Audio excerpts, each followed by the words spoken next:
Now, can you hear me, gents? Yes. Yes. I can just about hear you. Okay, so guys, look at all these people. They've all come to hear about attention. But what the fuck is attention then? I think you've got their attention. How? Advertising has always been about attention. Advertising, the actual word itself, advertere, turn towards. It's always been about getting people to look at things or listen to things. Why do we now have a couple of hundred people in a tent in East London? Why is it happening now? I mean, Richard, I'll start with that. Shaaf, Actually. what do you? The attention is never a new thing, right? It's always been there. The reason I'm saying that you had pop-up ads, and you had moving on to interstitials, and then you have non-skippable ads. So attention has always been there in some form. Viewability was, for example, everybody was going crazy, 100%, 90%, 80%, whatever it was. Attention as a metric is new because what we are trying to do as a brand is basically trying to gain most of our media buy, right? Media investment. What we're trying to do is basically engage the audiences, trying to get them to have some sort of brand affinity or brand sentiment and kind of bring them over, and also making sure that we get most of our investments. Because what used to happen, you invest a lot of money on various different things, and you were never getting the real outcome. It was all about clicks and CTRs, and you have those accidental clicks, right? So it's been there. What we're trying to do is basically making sure that we're creating an environment for our audiences, the customers, to get them to take an action, whether it would be emotional or interaction-based, so that they would come to the website and kind of generate some sort of for us, for travel sector, would be a booking in that case. So Shaaf, you've got better outcomes and less wastage. Richard, is that what leads your thinking about this as well?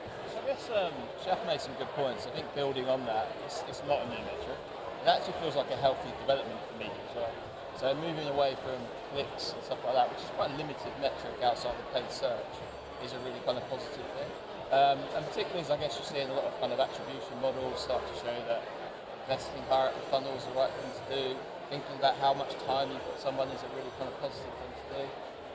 So to me it feels like a healthy kind of evolution of media, which is a positive step forward. The counter argument to that is how does it work outside brand media? So attention outside of that limited sphere of building brands is very different, and I'm not sure attention can be applied anywhere outside of brand advertising personally. Very good. James, why do you think attention is suddenly flavour of the month? Why now? So I think it's always been important, but I think there's also been a rise from a technology standpoint in terms of capabilities. So I think it's possible to go a lot further now in terms of detecting signals, which we can then use to infer genuine attention being paid to ads. So that's certainly one thing. I think there are a lot of vendors who focus in that kind of space and try to kind of go further than viewability in terms of validating attention with ads. I think probably an additional point is obviously this huge rise of AI, ML being available to so many more people, and I think that kind of technology is also being applied now in a predictive sense. So we can take signals that we infer from the web, we can use those to actually make predictions about attention at a wider scale. And I think that's both true from a measurement of real attention that's being paid to ads, but also trying to predict attention before that ad even goes live, and trying to use that data to do so. So you can use it's useful not just as a reporting tool. It's always nice what happened yesterday, right? But it's quite useful to work out what's going to happen tomorrow. Absolutely, and you need both. I think it's that loop of being able to use real-world data of in-flight campaigns and content, learn from that, and then apply that in a predictive sense, to what you're going to do in the future. Mark, what about you? So you're being quite forward-facing as a media owner. So you're selling this stuff. Why do you take attention seriously, and why do you think the rest of the market is now taking it very seriously? I think you guys and the other attention vendors have a big part to play in it, in building that economy, getting awareness of this is a new metric. I think viewability has been obviously seen as the weaknesses of viewability. So like, for example, on video, a viewable ad has to be on the screen, 50% on the screen for only 2 seconds. That isn't really a barometer for how a video ad should be displayed. So I feel like this was the obvious next evolution. But I think from the supply side, where I come from, trying to sell ads into agencies and brands, we're all looking for a different angle to kind of show that our ad is better than someone else's ad. And actually, I think attention gives the supply side a way of comparing ourselves against other forms of video ad or other forms of display ad. It's actually a really nice evolution in the marketplace. So there's a sort of sense that perhaps the previous rules were a good start, but perhaps got rid of the differences between media, perhaps overly, a minimum standard without necessarily allowing you to explain the differences between media. That's a question. That's a question to me. Yeah. You have to look. Right. Yeah, exactly. Eye contact. Yeah. Yeah. It's difficult with these things on. Yeah.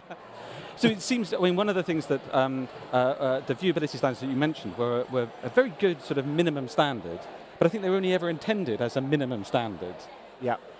But they've been used instead as a sort of hoop through which you jump. Yeah, I mean, that's digital advertising and in general has created some pretty piss poor standards when it comes to what is a viewable impression or what the market average should be for a video or display. And actually, pardon? On the fence, Mark. Well, it is. I mean, that IB guidelines and some of this MRC accreditation views of what an impression is, it's like in a different world to the world that I live in. If I went to the pub and said my video ad was on the screen in the corner with no audio on for literally 1 second, my mates would say, what are the point of running a video ad? But yeah, that is what we do, and that's what we build and buy in digital. And I think this attention piece is a chance to move away from that rubbish. But what I hope is that attention doesn't become another thing where the benchmarks are so low again that everyone wins on attention, and then we just get the same problem happening again.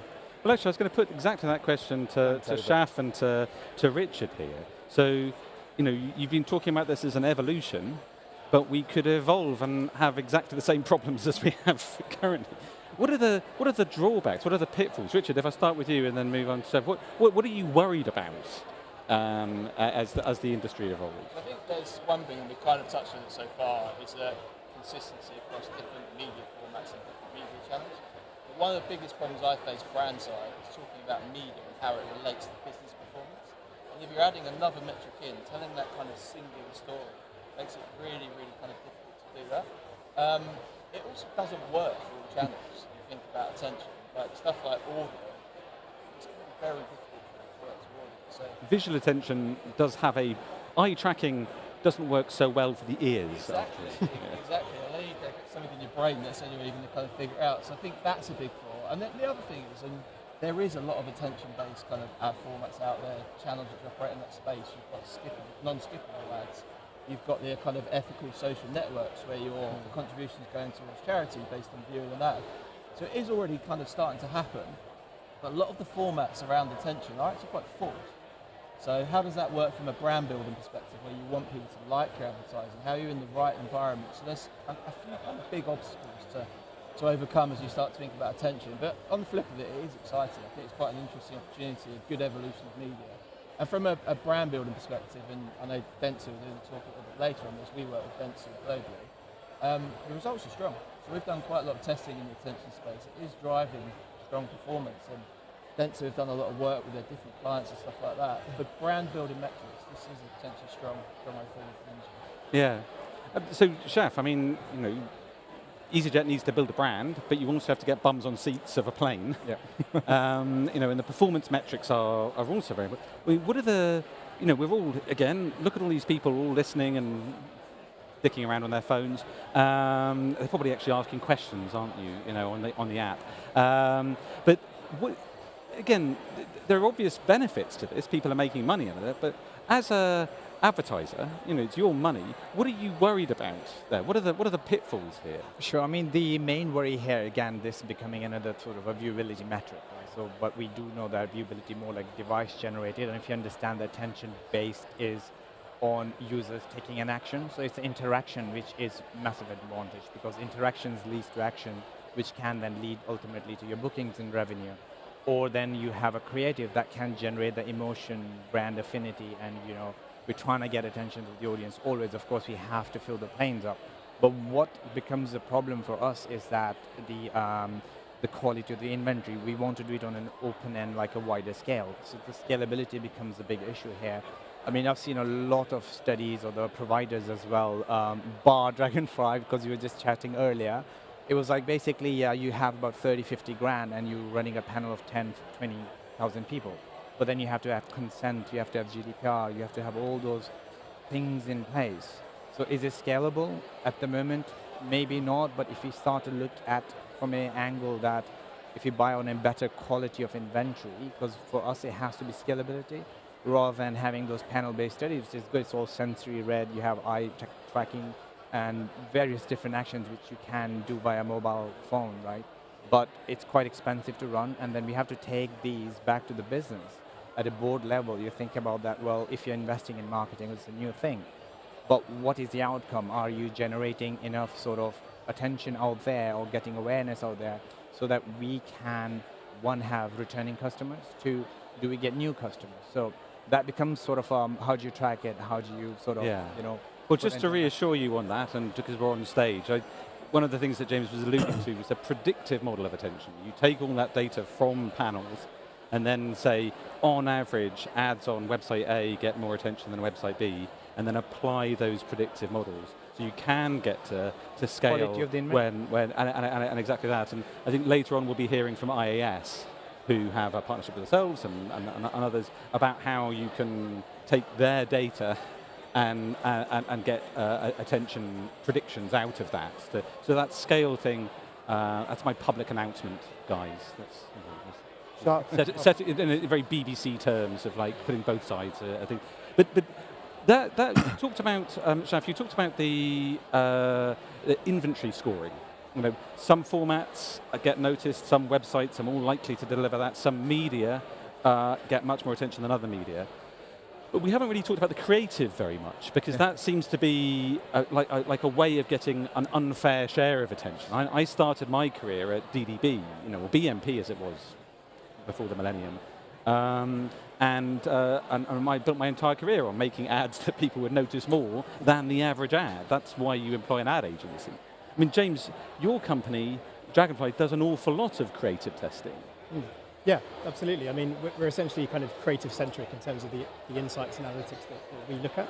I think this is one of the potential downsides.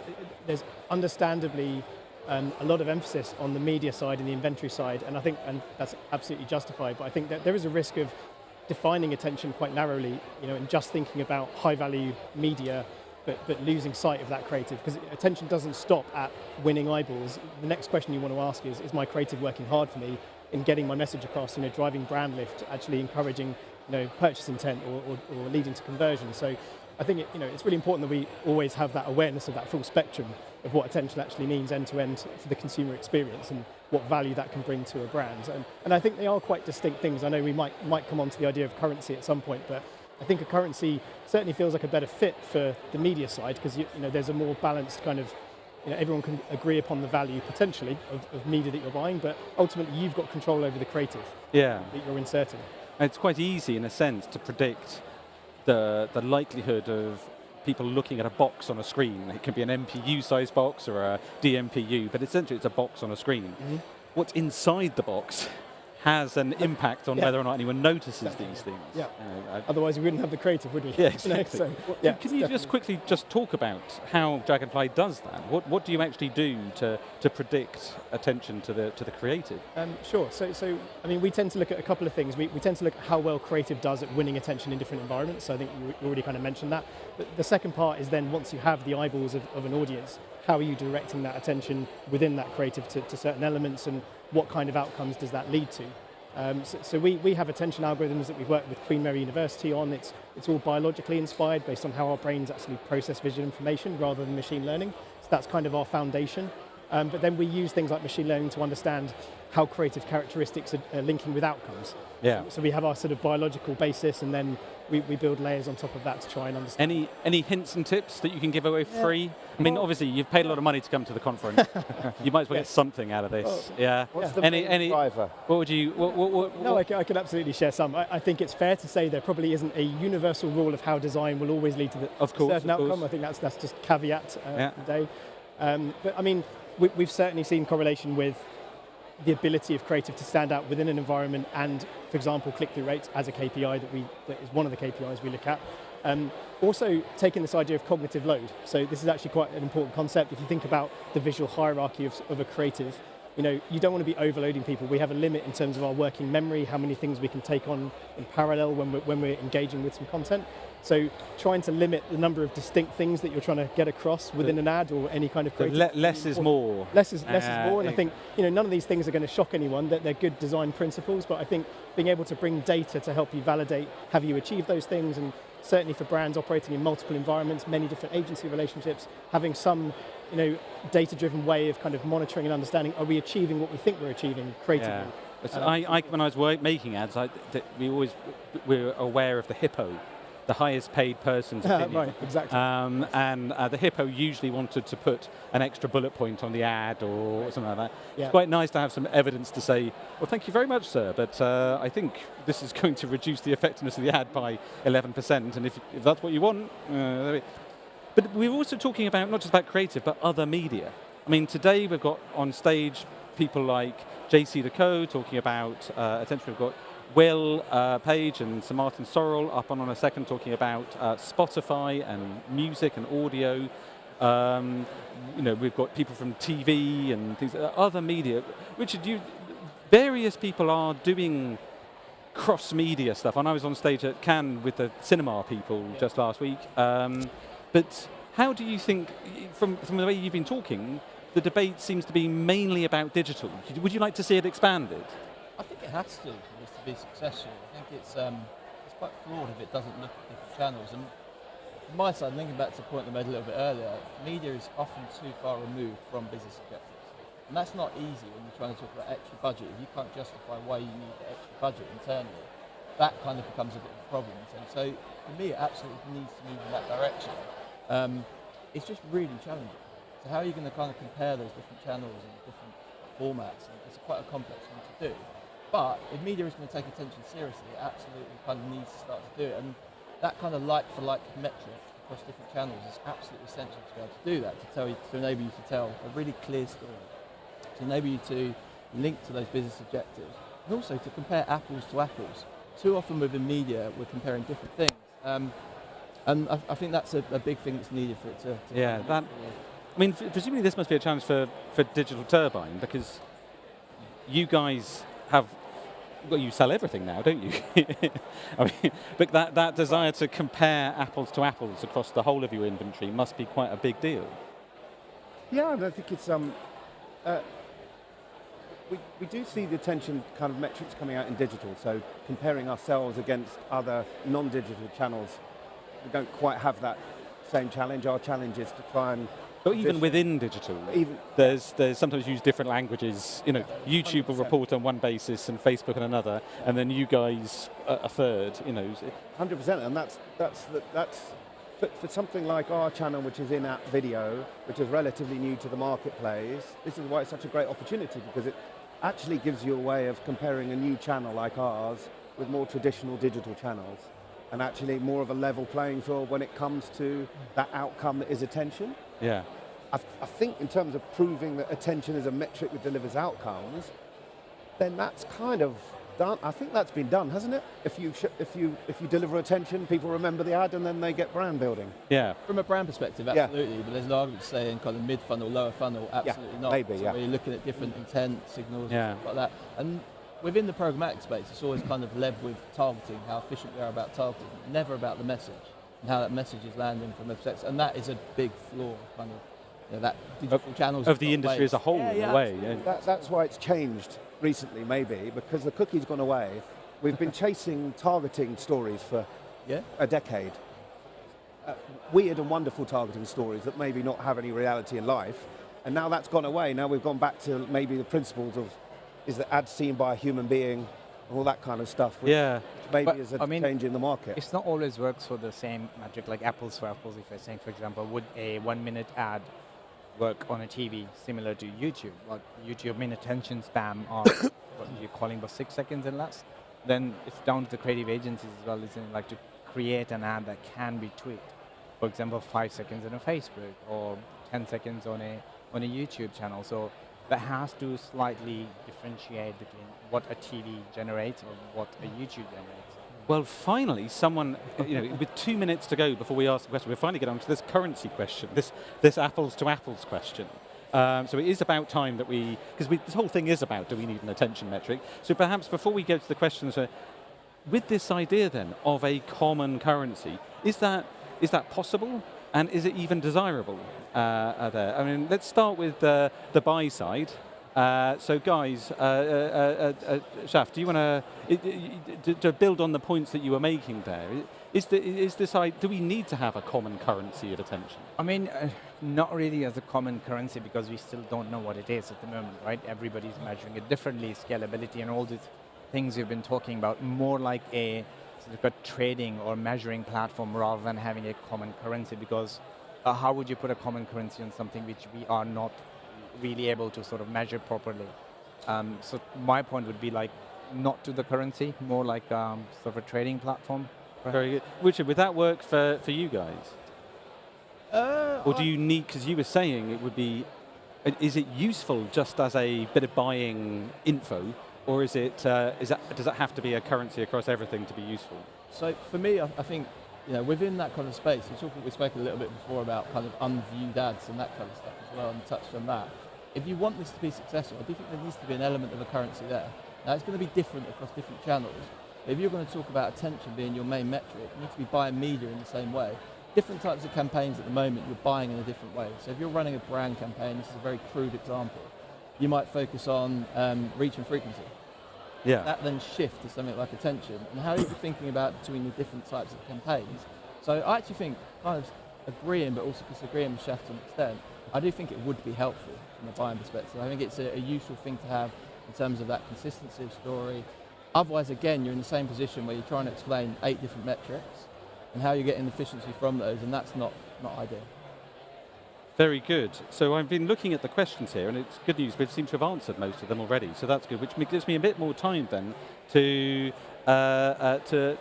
James, what do you think? I mean, given the vagaries of the creative and the fact there's such variation between that, do you think there's going to be a need for an attention currency? Yeah, I think just before I go on to the creative side, just briefly to touch on the media side, I think standardization is definitely going to be really important and is desirable. Standardization in the language we use, the metrics we're using to measure.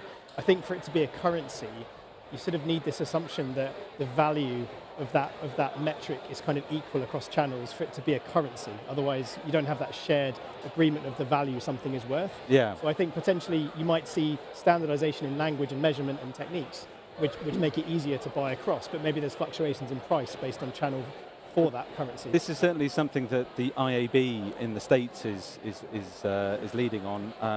So for anyone here, the IAB have an attention council at the moment, or attention task force that is leaning towards exactly what James is talking about, which is not necessarily defining what attention is, but defining a language about it. And I think they're probably leaning towards this idea that you need to have some human data that can then be extrapolated at scale in the way that IAS is talking about. So the final person then, Mark, what about you then? From the sell side, the buy side is saying it's all stuff, but from the sell side, do we need a currency, or are you happy to trade with these guys without a common currency? Yeah. It's a bit like, we trade with IAS, Moat, Double Verify around their individual versions of a similar metric. Yeah. So that's kind of similar in attention. You've got Lumen, you've got AI, so whichever vendor the brand wants to work with, then we have to kind of work against that currency. And then the reality is that programmatically now we are trading against an attention as an outcome. It's set up programmatically with the likes of you guys and some of the agency groups. So sell side, we can say, you want 15 seconds of attention on your 20-second ad, that's an outcome that you can buy programmatically. So it's here. So in a sense, it already is, whether we like it or not. Yeah. Well, guys, gentlemen, thank you very much for your time. Thank you. This is the first time of many times that people will say, thank you for your attention. Every talk about attention ends with the same pun. So can I get a round of applause, please, for our panel? Thank you very much. Take these things off.